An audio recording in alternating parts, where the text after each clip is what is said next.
മനുഷ്യന്റെ ജീവിതം മുന്നോട്ടു പോകുമ്പോ നമ്മുടെ ഇടയിൽ സർവ്വസാധാരണമായ സ്നേഹമുണ്ട്. മാതാപിതാക്കൾക്ക് മക്കളോടുള്ള സ്നേഹം, ഭാര്യയ്ക്ക് ഭർത്താവിനോടുള്ള സ്നേഹം, ഭർത്താവിന് ഭാര്യയോടുള്ള സ്നേഹം, സഹോദരങ്ങൾക്ക് സ്വന്തം ചോരയോടുള്ള സ്നേഹം, ഇങ്ങനെ പല രീതിയിൽ സഹജീവികളോടുള്ള സ്നേഹത്തിന്റെയും കരുണയുടെയും ആർദ്രതയുടെയും പേരിലാണ് മനുഷ്യൻ സമൂഹത്തിൽ ജീവിക്കുന്നത് എങ്കിൽ സ്വാഭാവികമായി നമ്മുടെയൊക്കെ ഇടയിൽ ഒരാൾക്ക് മറ്റൊരാളോട് സ്നേഹം തോന്നുക പലവിധ കാരണങ്ങളുടെ അടിസ്ഥാനത്തിലാണ്.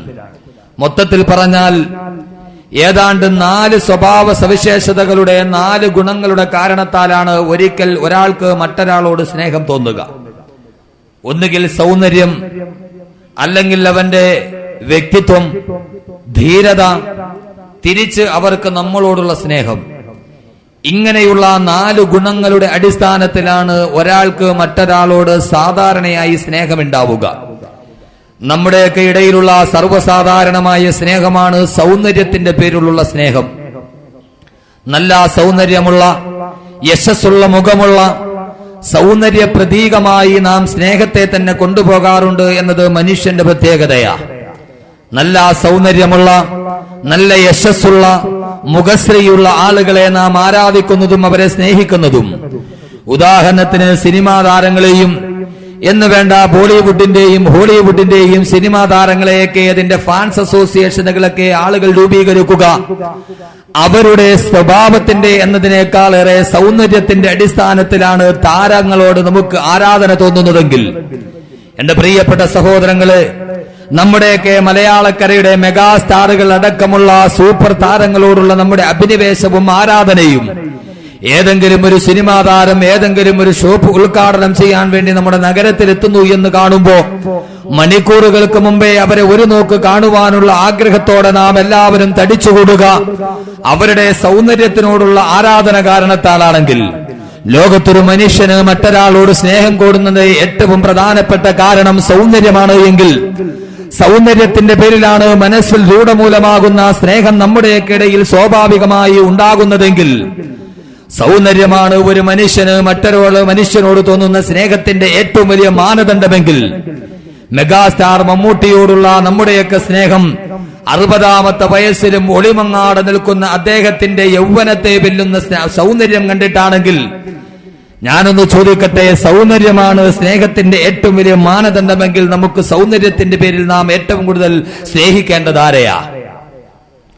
ലോകത്ത് ഏറ്റവും കൂടുതൽ സൗന്ദര്യമുണ്ടായിരുന്ന, ലോകത്ത് ഏറ്റവും കൂടുതൽ സൗന്ദര്യത്തിന്റെ പ്രതീകമായി വാഴ്ത്തപ്പെടുന്ന ഒരാളെ സ്നേഹിക്കാനുള്ള നമ്മുടെ ഏറ്റവും വലിയ മാനദണ്ഡം സൗന്ദര്യമാണെങ്കിൽ, നാം ഏറ്റവും കൂടുതൽ സ്നേഹിക്കേണ്ടത് ആരെയാ? ലോകത്തിലെ ഏറ്റവും വലിയ അഭൗമികമായ സൗന്ദര്യത്തിന്റെ ഉടമയായി വാഴ്ത്തപ്പെടുന്ന, ഇസ്ലാമിക ചരിത്രത്തിൽ സൗന്ദര്യം കൊണ്ട് ഏറ്റവും കൂടുതൽ പൂരിപ്പിക്കപ്പെട്ട ഒരു മഹാപ്രവാചകനാണ് ബഹുമാനപ്പെട്ട സിദ്ദീഖുല്ലാഹി യൂസുഫ് നബി അലൈഹിസ്സലാത്തു വസ്സലാം. യൂസുഫ് നബി അലൈഹിസ്സലാത്തു വസ്സലാമിന്റെ സൗന്ദര്യത്തെ വെല്ലാൻ പറ്റുന്ന ഒരു സൗന്ദര്യം ലോക ചരിത്രത്തിൽ ഇല്ലായിരുന്നു എന്ന് ചരിത്രത്തിന്റെ ഇന്നലകളിലൂടെ നാം കണ്ണോടിക്കുമ്പോൾ മനസ്സിലാകുമ്പോ, എന്ന് പറഞ്ഞാൽ യൂസുഫ് നബിയുടെ സൗന്ദര്യത്തെ കുറിച്ച് വർണ്ണിക്കാൻ ഉപയോഗിക്കുന്ന ഏറ്റവും വലിയ സംഭവം യൂസുഫ് നബി അലൈഹിസ്സലാത്തു വസ്സലാമിന്റെ അഭൗമികമായ സൗന്ദര്യത്തിൽ അനുരക്തയായി പോയ സുലൈഖ ബീവി. ആ സുലൈഖയോക്ക് യൂസുഫിനോടുള്ള സൗന്ദര്യത്തോടുള്ള ആരാധനയെ തെറ്റിദ്ധരിക്കപ്പെട്ടപ്പോഴും അത് നാട്ടിൽ പാട്ടായപ്പോൾ യൂസുഫിന്റെ സൗന്ദര്യത്തെ മറ്റുള്ളവരുടെ മുന്നിൽ വെളിവാക്കി കൊടുക്കുവാൻ വേണ്ടി ഈജിപ്തിലെ പ്രഭുക്കന്മാരുടെ തമ്പുരാട്ടിമാരെ മുഴുവൻ വിളിച്ചൊരു വിരുന്ന് നടത്തുകയും ആ വിരുന്നിൽ അവർക്ക് കഴിക്കാൻ വേണ്ടി ഒരു ആപ്പിളും അത് മുറിക്കാൻ ഒരു കത്തിയും കയ്യിൽ കൊടുത്തിട്ടു അവരുടെ നടുവിലൂടെ കയ്യിൽ ആപ്പിളും അത് മുറിക്കാനുള്ള മൂർച്ചയേറിയ കത്തിയും പിടിച്ചുകൊണ്ടിരിക്കുന്ന ഈജിപ്തിലെ പ്രഭുക്കന്മാരുടെ ഭാര്യമാരുടെ മുന്നിലൂടെ സൗന്ദര്യത്തിന്റെ അഭൗമിക പ്രതീകമായ യൂസുഫ് നബി അലൈഹിസ്സലാത്തു വസ്സലാമിനെ കടത്തിവിട്ടപ്പോ, യൂസുഫ് നബി അലൈഹിസ്സലാത്തു വസ്സലാമിന്റെ സൗന്ദര്യം കണ്ടപ്പോ ഈജിപ്തിലെ പ്രഭുക്കന്മാരായ തമ്പുരാട്ടിമാര്, പ്രഭുക്കന്മാരുടെ ഭാര്യമാരായ തമ്പുരാട്ടിമാർ മുഴുവനും അവരുടെ കൈവിരലുകൾ മുറിക്കപ്പെട്ടിട്ട് പോലും ആ വേദന പോലും അവരറിഞ്ഞില്ല എന്ന് പറയുമ്പോ പരിശുദ്ധമായ ഖുർആൻ സൂചിപ്പിക്കുന്നത് പോലെ വഖാലത്ത് ഖുർജു അലൈഹിന്ന ഫലമ്മാ റഅയ്നഹു വകബർനഹു വകത്തഅന ഐദിയഹുന്ന മാ ഹാദാ ബശറാ ഇൻ ഹാദാ ഇല്ലാ മലക്കുൻ കരീം. ബഹുമാനപ്പെട്ട യൂസുഫ് നബി അലൈഹി സ്വലാത്തു വസ്സലാം ആ സ്ത്രീകളുടെ മുന്നിലൂടെ നടന്നിറങ്ങി വന്നപ്പോ യൂസുഫ് നബിയുടെ സൗന്ദര്യം കണ്ടിട്ട് കയ്യിലിരുന്ന ആപ്പിളുകൾ മുറിക്കപ്പെട്ട അവസാനം അവരുടെ കൈവിരലുകൾ പോലും ഛേദിക്കപ്പെട്ടിട്ട് ആ സ്ത്രീകൾ പോലും അത് അറിഞ്ഞു പോയില്ല എന്ന് ചരിത്രം രേഖപ്പെടുത്തുമ്പോ ലോകത്തിലെ ഏറ്റവും വലിയ സൗന്ദര്യത്തിന്റെ പ്രതീകമായി ബഹുമാനപ്പെട്ട യൂസുഫ് നബി അലൈഹി സ്വലാത്തു വസ്സലാമിനെ ചരിത്രം പരിചയപ്പെടുത്തുമ്പോ ആ യൂസുഫ് നബിയുടെ സൗന്ദര്യത്തെക്കാൾ വെല്ലുന്നൊരു സൗന്ദര്യത്തിന്റെ പ്രതീകമായി ചരിത്രത്തിൽ അറിയപ്പെടുന്ന വ്യക്തിയാരാ? അള്ളാഹുവിന്റെ പ്രവാചകൻ നബി മുഹമ്മദ് മുസ്തഫ. ആ പ്രവാചകന്റെ ഏറ്റവും പ്രധാനപ്പെട്ട ഭാര്യമാരിൽ ഒരുവളായ അള്ളാഹുവിന്റെ പ്രവാചകന്റെ ശരീരത്തോട് പരിരംഭണം ചെയ്ത് കിടന്നുറങ്ങാൻ ഭാഗ്യം ലഭിച്ച അള്ളാഹുവിന്റെ പ്രവാചകന്റെ പ്രിയപ്പെട്ട പത്നി ആയിഷ ബീബി റളിയല്ലാഹു തആല അൻഹ പറയുകയാണ്, അള്ളാഹുവിന്റെ പ്രവാചകന്റെ സൗന്ദര്യത്തെ കുറിച്ച് ആയിഷ ബീബി പറയുകയാണ്. അള്ളാഹുവിന്റെ പ്രവാചകന്റെ സൗന്ദര്യത്തെ കുറിച്ച് ആയിഷ ബീവിയുടെ ഒറ്റ വാക്ക് മതി പ്രവാചക സൗന്ദര്യം അറിയാൻ. ബഹുമാനപ്പെട്ട ആയിഷ ബീബി റളിയല്ലാഹു തആല അൻഹ പറയുകയാ, ഈജിപ്തിലെ റാണിയായ സുലൈഖ ബീവി വിളിച്ചുകൂട്ടിയ പ്രഭുക്കന്മാരുടെ തമ്പുരാട്ടിമാര് മുഴുവൻ യൂസുഫ് നബി അലൈഹി സ്വലാത്തു വസ്സലാമിന്റെ സൗന്ദര്യം കണ്ടപ്പോ അവരവരുടെ കൈവിരലുകൾ ഛേദിച്ചിട്ട് പോലും അറിഞ്ഞു പോയില്ല എങ്കിൽ ലൗ റഅത് നിസ്വാനുൻ ആദിൽ സലീഖ വജ്ഹഹാദി ലം യുക്തൈനൽ ലയാദി ബൽ ബിറൂഹിൻ യഫ്തദീനാ.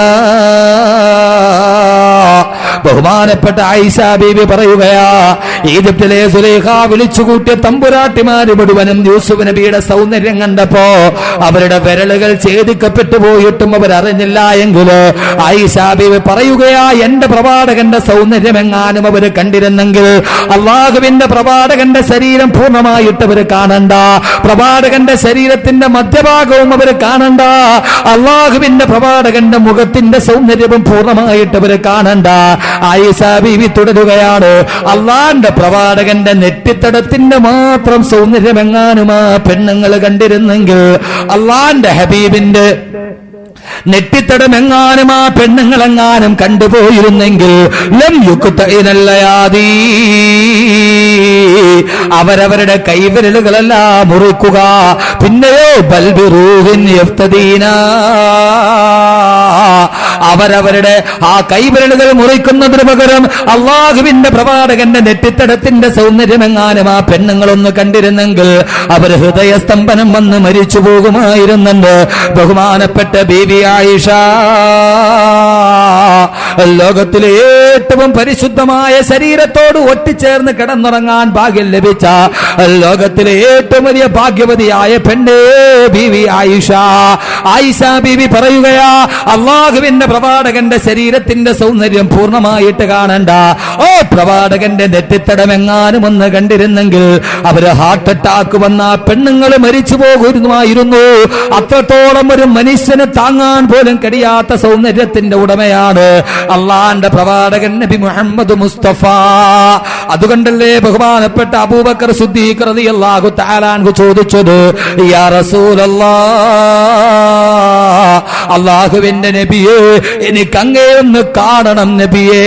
അള്ളാന്റെ പ്രവാചകൻ ചോദിച്ചു, എന്താ അബൂബക്കറെ പറയുന്നത്, നീ എന്നെ കണ്ടുകൊണ്ട് നിൽക്കുകയല്ലേ അബൂബക്കറെ?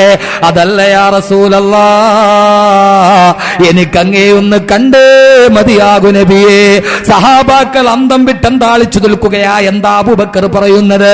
അള്ളാന്റെ പ്രവാചകൻ തങ്ങളുടെ മുന്നിൽ നിൽക്കുകയല്ലേ, പ്രവാചകനെ നാം 24 മണിക്കൂറും കണ്ടുകൊണ്ട് നിൽക്കുകയല്ലേ, ഇപ്പോഴും പ്രവാചകൻ ഇതാ പൂർണ്ണമായി തങ്ങളുടെ കൺമുമ്പിൽ നിൽക്കുകയല്ലേ, പിന്നെയും കാണണമെന്ന് കൊച്ചുകുട്ടികളെ പോലെ അബൂബക്കർ ക്ഷണിക്കുന്നത് എന്തിനാ? അള്ളാന്റെ റസൂലിനോട് അബൂബക്കർ സിദ്ദീഖ് റളിയല്ലാഹു തആല അൻഹു പറയുന്നു, ഇല്ല യാ റസൂലല്ലാഹ്, എനിക്കങ്ങേയൊന്ന് കണ്ടേ മതിയാകു നബിയേ. അള്ളാഹുവിന്റെ പ്രവാചകന് മനസ്സിലായി അബൂബക്കർ എന്താ ഉദ്ദേശിക്കുന്നതെന്ന്. കാരണം അബൂബക്കർ സിദ്ദീഖിന്റെ ഒരു മൗനം പോലും വാചാലമായിട്ട് പ്രവാചകന് മനസ്സിലാക്കാൻ കഴിയും. നിഴല് പോലെ കൂടെ നടന്ന സന്തത സഹചാരിയല്ലേ? അള്ളാഹുവിന്റെ റസൂലിന് മനസ്സിലായി അബൂബക്കർ സിദ്ദീഖ് എന്താ ആഗ്രഹിക്കുന്നതെന്ന്. അത് പൂർണ്ണമായി ഉൾക്കൊണ്ട പ്രവാചകൻ അബൂബക്കർ സിദ്ദീഖ് റളിയല്ലാഹു തആല അൻഹുവിനെ നിരുത്സാഹപ്പെടുത്തുകയാ. വേണ്ട അബൂബക്കറെ, വേണ്ട, നിനക്കിത് കാണാൻ സാധ്യമല്ല അബൂബക്കറെ. ഇല്ല യാ റസൂലല്ലാഹ്, എനിക്കങ്ങേ ഒന്ന് കണ്ടേ മതിയാകൂ നബിയെ. നിർബന്ധമാണോ അബൂബക്കറെ? അതെ യാ റസൂലല്ലാഹ്, എനിക്ക് കണ്ടേ മതിയാകൂ നബിയെ. അല്ലാഹുവിന്റെ റസൂൽ പറഞ്ഞു, വേണ്ട അബൂബക്കറെ, സാഹസമാ, നിനക്കത് കണ്ടു നിൽക്കാനുള്ള പ്രാപ്തിയില്ല. ഇല്ല നബിയെ, എനിക്ക് കണ്ടേ മതിയാകൂ നബിയെ എന്ന് അബൂബക്കർ സിദ്ദീഖ് റളിയല്ലാഹു തആല അൻഹു വാശി പിടിക്കുമ്പോ അബൂബക്കർ പറഞ്ഞാൽ പ്രവാചകനെ നിരാകരിക്കാൻ കഴിയുമോ? പ്രവാചകൻ എത്രത്തോളം ആത്മീയമായ സ്നേഹമുണ്ട് അബൂബക്കറിനോട്. പ്രവാചകൻ തന്നെ പലപ്പോഴും പറയാറുണ്ട്, റഹിമല്ലാഹു അബൂബക്കർ, അല്ലാഹു അബൂബക്കറിന് റഹ്മത്ത് ചെയ്യട്ടെ, കാരുണ്യം ചൊരിയട്ടെ. സൗവജതനി ബിനതഹു, അദ്ദേഹത്തിന്റെ പൊന്നുമകളെ അദ്ദേഹം എനിക്ക് വിവാഹം ചെയ്തു തന്നതാ.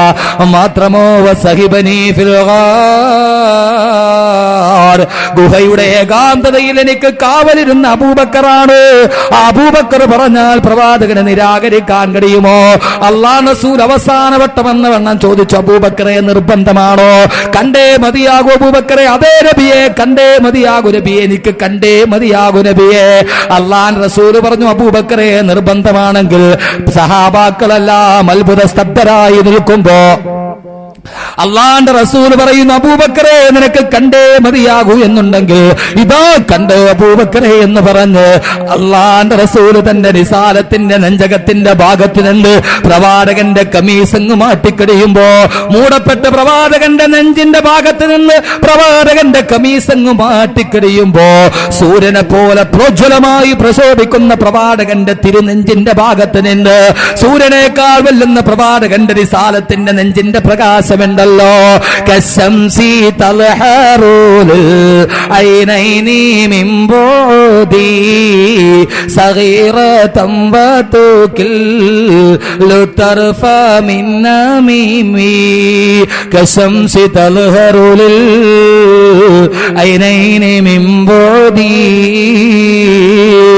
സൂര്യനേക്കാൾ പ്രശോഭിതമായി സ്വജ്ജലമായി പ്രശോഭിക്കുന്ന ആ പ്രവാചകന്റെ നെഞ്ചകമങ്ങ് കണ്ടു കഴിയുമ്പോ, ആ നെഞ്ചകത്തിന്റെ സൗന്ദര്യമങ്ങ് വല്ലാതെ പ്രസരിക്കുമ്പോ അത് കണ്ടു നിൽക്കാൻ കഴിയാതെ ബഹുമാനപ്പെട്ട സയ്യിദുനാ അബൂബക്കർ സിദ്ദീഖ് റളിയല്ലാഹു തആല അൻഹു ബോധരഹിതനായി താഴെ വീണുപോയെങ്കിൽ എന്റെ പ്രിയപ്പെട്ട സഹോദരങ്ങളെ, അല്ലാഹുവിന്റെ പ്രവാചകന്റെ സൗന്ദര്യം കാണാൻ ഒരു മനുഷ്യന് പോലും താങ്ങാൻ കഴിയാത്ത രീതിയിൽ പ്രോജ്വലമായി പ്രശോഭിക്കുന്ന സൗന്ദര്യത്തിന്റെ ഉടമയാണ് അല്ലാഹുവിന്റെ പ്രവാചകൻ നബി മുഹമ്മദ് മുസ്തഫ. അതുകൊണ്ടല്ലേ സഹാബാക്കൾ പറഞ്ഞത്, ഹസ്സാൻ ഇബ്നു സാബിത്ത് റളിയല്ലാഹു തആല അൻഹു പറഞ്ഞത് എന്താ? അല്ലാഹുവിന്റെ പ്രവാചകന്റെ സൗന്ദര്യം എന്തെന്നറിയുമോ? പ്രവാചകന്റെ തിരുസദസ്സിലെ തിരുകവിയായ ഹസ്സാൻ ഇബ്നു സാബിത്ത് പറയുകയാ, ഒരിക്കൽ ഞാനും പ്രവാചകനും പാതിരാത്രിയിൽ പള്ളിയിൽ നിന്ന് മടങ്ങുമ്പോ ഒരു 14-ാം രാവാണ്.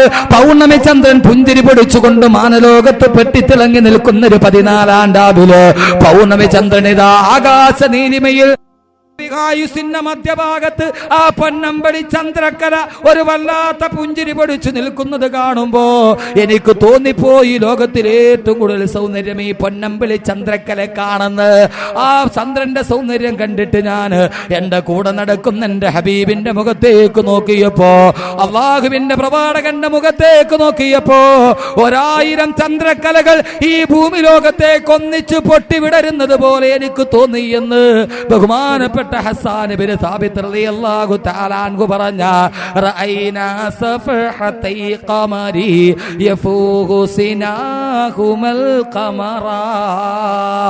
ഹസ്സാൻ ഇബ്നു സാബിത്ത് റളിയല്ലാഹു തആല അൻഹു 14-ാം രാവിലെ പൗർണമി ചന്ദ്രനേക്കാൾ അല്ലാഹുവിന്റെ ഹബീബിന്റെ നെറ്റിത്തടത്തിന്റെ സൗന്ദര്യം ഞാൻ കണ്ടു എന്ന് പ്രവാചകന്റെ അനുയായികൾ പോലും സാക്ഷ്യപ്പെടുത്തിയ ഹബീബായ നബി മുഹമ്മദ് മുസ്തഫ.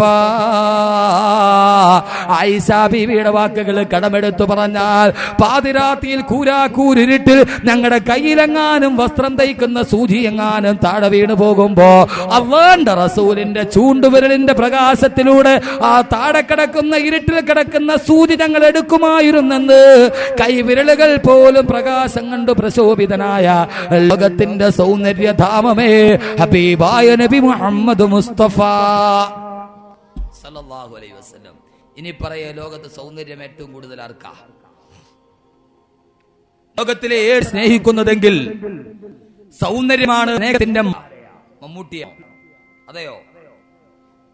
സൽമാൻ ഖാനെയാണോ? കാണുമ്പോൾ അല്ലെങ്കിൽ ബോളിവുഡിന്റെ സൂപ്പർ താരമായി കണ്ടപ്പോടാ നിങ്ങൾക്ക് ഋത്തിക് റോഷനോട് വല്ലാത്ത സൗന്ദര്യത്തിന്റെ തോന്നുകളെ കണ്ണാന്നറിയുമോ? മൈത്തില്ലെങ്കിൽ പോലും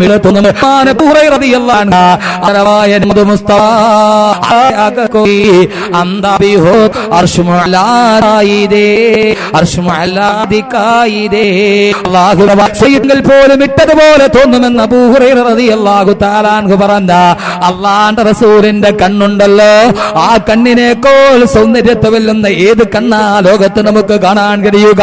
കാവ്യാമാടവന്റെ കടക്കണ്ണ് കണ്ടപ്പോ ലോകത്തിലെ ഏറ്റവും സൗന്ദര്യമുള്ള കണ്ണതാണെന്ന് തെറ്റിദ്ധരിച്ചു പോയ മുസ്ലിം പെങ്ങളോട് അല്ലാഹുവിന്റെ റസൂലിന്റെ കണ്ണിന്റെ മാൻപേടയുടെ കണ്ണുകളുടെ സൗന്ദര്യത്തെക്കാൾ വെല്ലുന്ന പ്രവാചകന്റെ ആ സൗന്ദര്യമുണ്ടല്ലോ. ഹദീസുകളുടെ ഗ്രന്ഥത്തിൽ കാണുന്ന ചുവപ്പ് കലർന്ന ഗോതമ്പിന്റെ വല്ലാത്ത നിറമുള്ള ചുവപ്പ് കലർന്ന വെളുപ്പ് നിറമുള്ള ലോകത്തിന്റെ പരിരംഭണമേ, ലോകത്തിന്റെ സൗന്ദര്യമേ, 1000 പൗർണമി ചന്ദ്രന്മാർ ആകാശ ലോകത്ത് നിന്ന് ഈ ഭൂമിയിലേക്ക് ഒന്നിച്ചു പൊട്ടിവിടർന്നതുപോലെ മക്കയിലേക്ക് ഉദിച്ച സൗന്ദര്യത്തിന്റെ പൊൻകിരണമേ, റൂഹി ഫിദാ നബി മുഹമ്മദ് മുസ്തഫ, റൂഹി ഫിദാ നബി മുഹമ്മദ് മുസ്തഫ. അള്ളാഹുവിന്റെ പ്രവാചകനേക്കാൾ വെല്ലുന്ന സൗന്ദര്യം വേറെ ആർക്കാ ഉള്ളത്? അപ്പോൾ ഞാനൊന്ന് ചോദിക്കട്ടെ, സൗന്ദര്യത്തിന്റെ പേരിലാണ് നമ്മൾ മറ്റൊരാളെ സ്നേഹിക്കുന്നതെങ്കിൽ അള്ളാന്റെ റസൂലിനല്ലേ നമ്മൾ സ്നേഹിക്കേണ്ടത്? അല്ലേ?